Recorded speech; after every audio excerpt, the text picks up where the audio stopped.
एक दिन युधिष्ठिर महाराज गद्दी पर बैठे थे और कौरव वंश की सारी विधवा औरत युधिष्ठिर के सामने से गुजर गई। युधिष्ठिर महाराज का हृदय कांप गया कि कृष्ण ने हमसे क्या करा दिया, अपने परिवार का नाश करा दिया। यदि कृष्ण की बात नहीं माने होते तो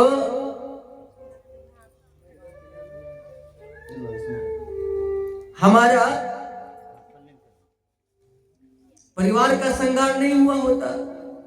तब तक कृष्ण भगवान आ गए। भैया क्या बात है? युधिष्ठिर महाराज बोले कि लल्ला, तूने हमसे बहुत बड़ा पाप करा दिया। तेरे कहने पर हमने अपने परिवार का ही संहार कर दिया। भगवान समझाने का प्रयास किए कि भैया, कर्म को अपने ऊपर क्यों लेते हो? भैया बोलो, करने कराने वाला तो परमात्मा है और तुम अपने ऊपर ले रहे हो। लेकिन युधिष्ठिर महाराज मानने को तैयार नहीं। तब भगवान सोचे कि भीष्म पितामह अभी बाणशैया पर पड़े हुए हैं,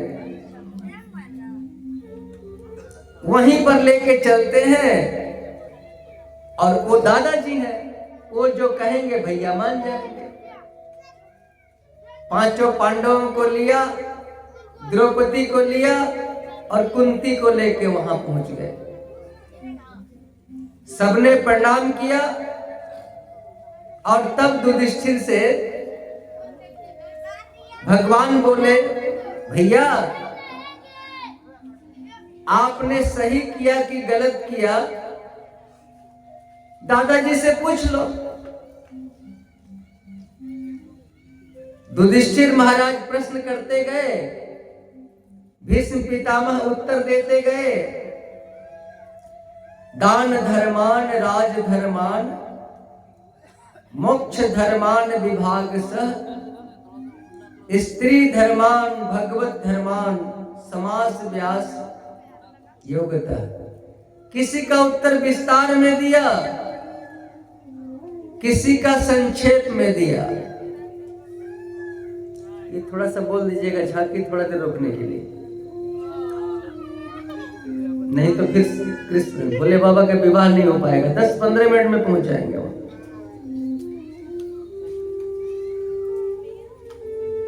इसके बाद माघ शुक्ल एकादशी का दिन आया।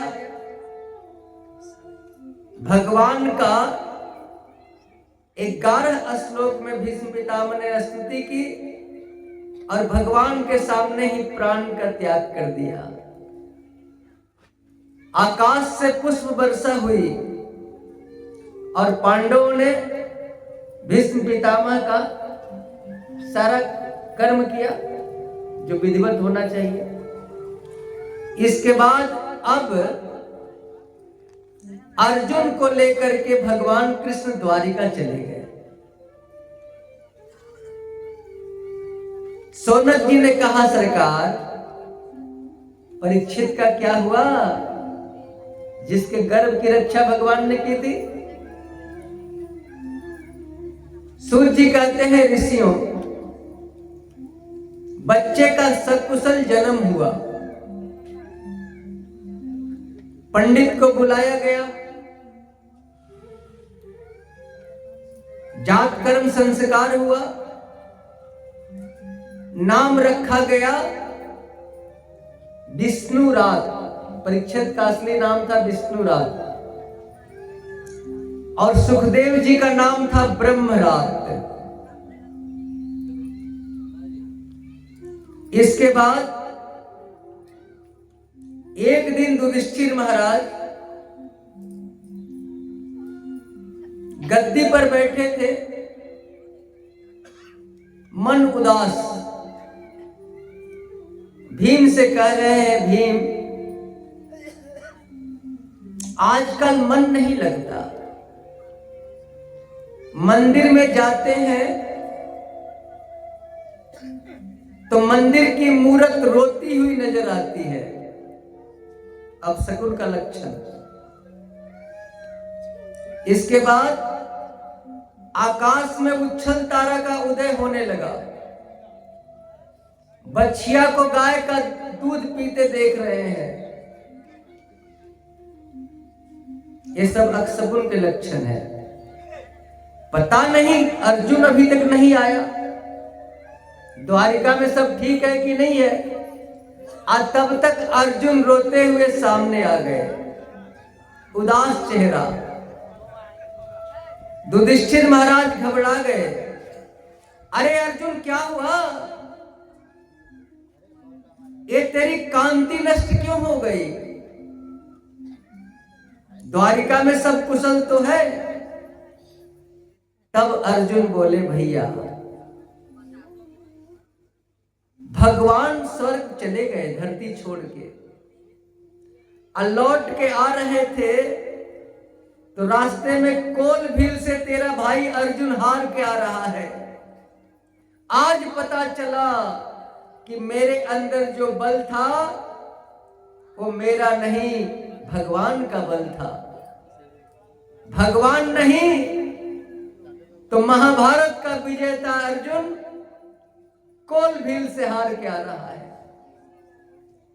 कुंती मैया जो ही सुनी कि प्रभु स्वर्ग चले गए, ध्यान में बैठी और प्राण का त्याग कर दिया। पांचों पांडव छोटे से बच्चे परीक्षित को गद्दी पर बिठाई और हिमालय यात्रा में चले गए, अपने शरीर का त्याग कर दिया। एक दिन परीक्षित जंगल में निकले, गांव भ्रमण में निकले तो क्या देखा कि एक गाय रोती हुई जा रही है, एक बछड़ा पीछे पीछे जा रहा है। बछड़े के 3 पैर टूटे हुए हैं, एक काला कलूठा व्यक्ति पीछे से खदेड़ रहा है। परीक्षित ने तलवार निकाली, काले कलूठे व्यक्ति से कहा, रुक जाओ, तुम कौन हो? रुक गया। गौ माता से भगवान परीक्षित बोले कि गौ माता, आप धर्मी हो, इसीलिए रो रही हो ना कि भगवान रक्षा करने वाले चले गए। चिंता मत करो, परीक्षित है। और ये वृषभ, ये बछड़ा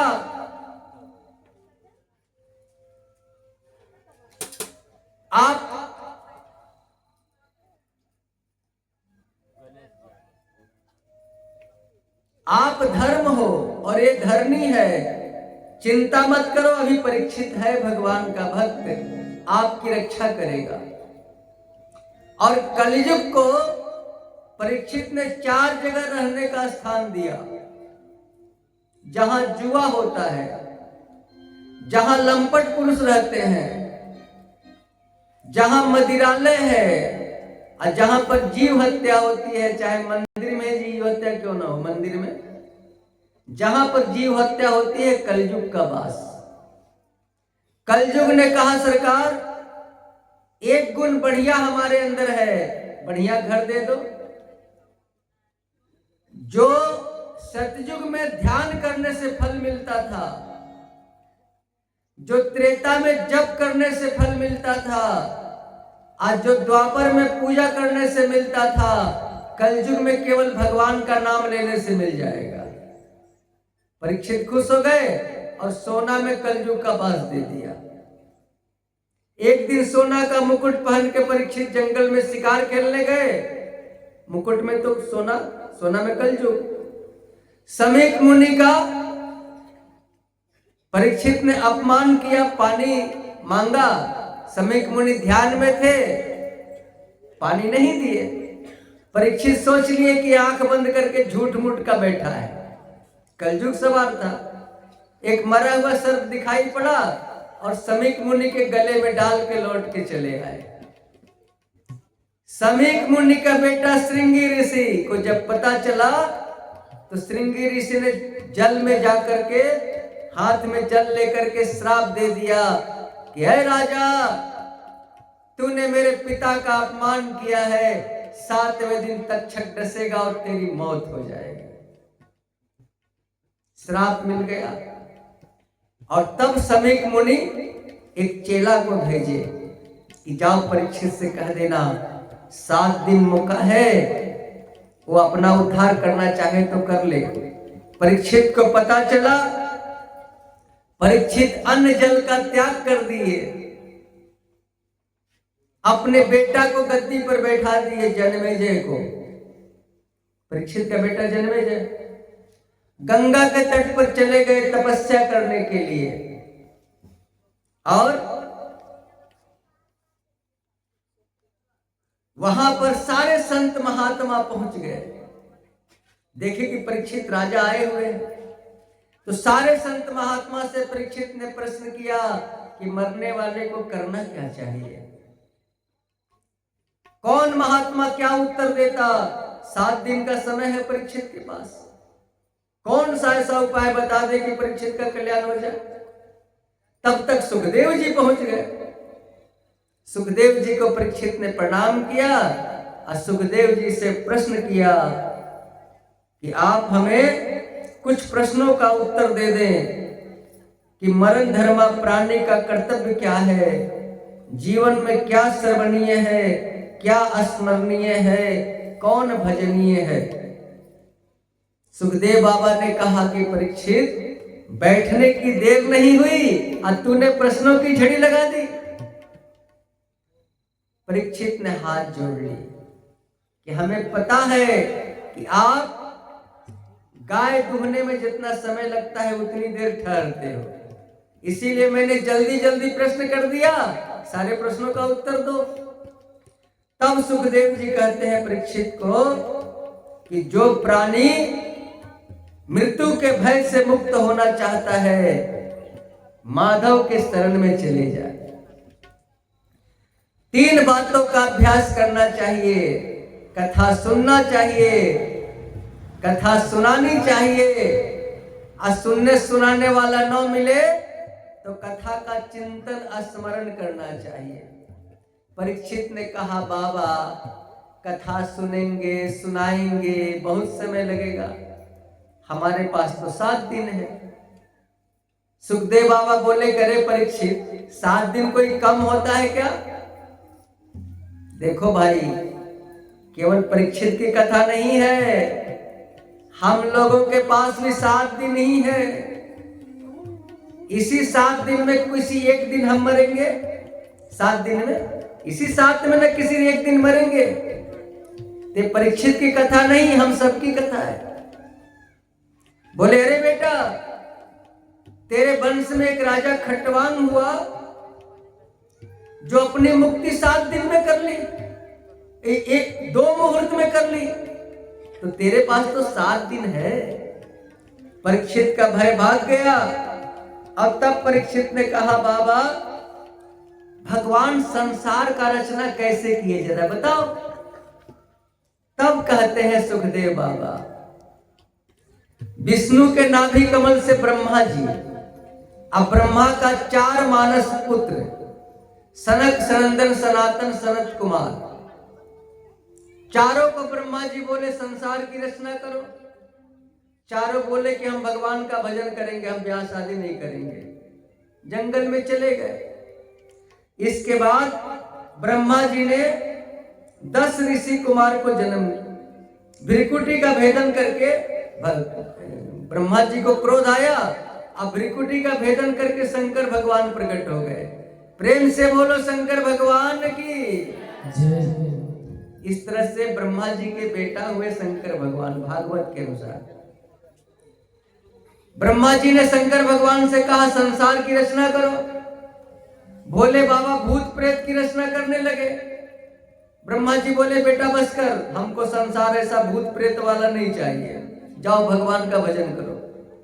इसके बाद 10 ऋषि को प्रकट किए, मरीचि, अत्रि, अंगिरा, पुलह, पुलस्त्य, कृतु, भृगु, वशिष्ठ, दक्ष और नारद।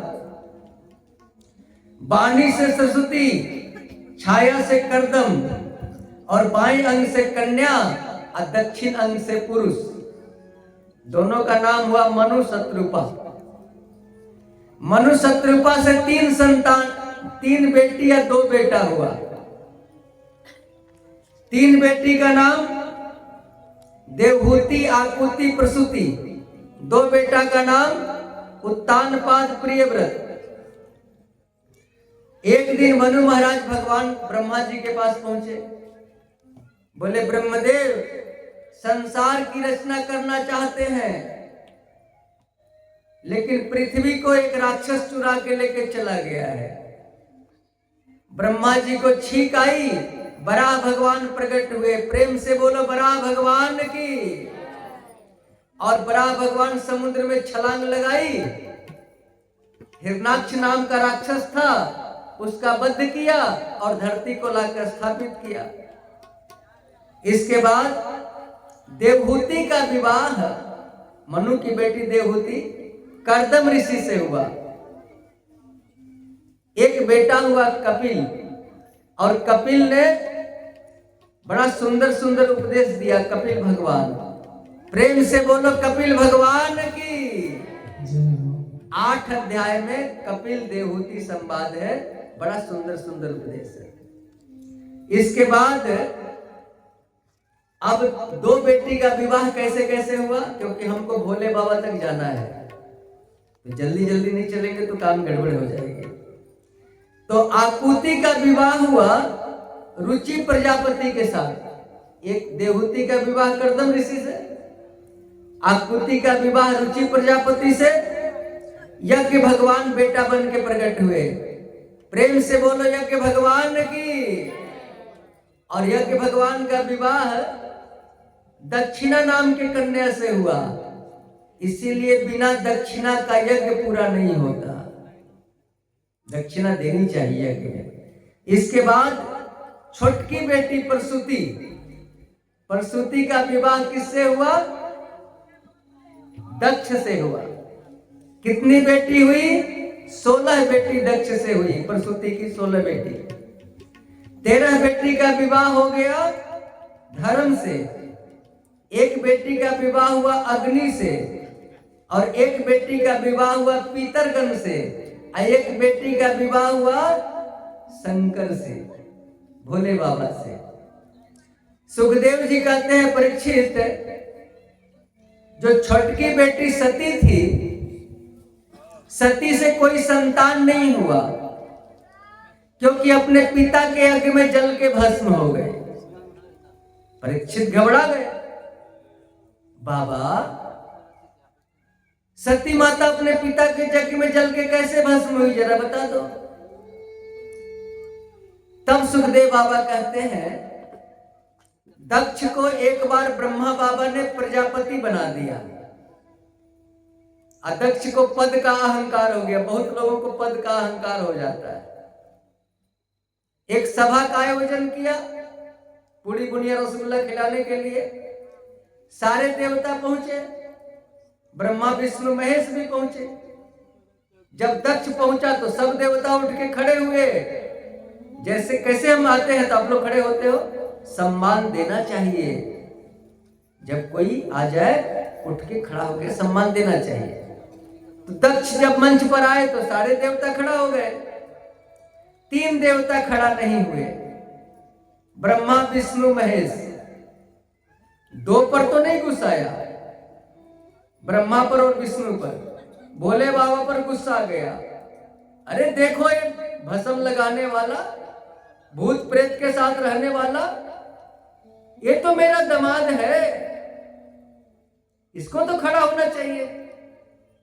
ये नहीं समझ रहा है कि देवों के देव महादेव है, दामाद समझ रहा है। उल्टा पुल्टा बोलने लगा। कहा हमारी बेटी मृगनयनी, कहा एक बंदर आंख वाला शंकर। मैं अपनी बिटिया का ब्याह कभी भोले से नहीं करता। वो तो ब्रह्मा बाबा का मान रखने के लिए मैंने सती का विवाह कर दिया।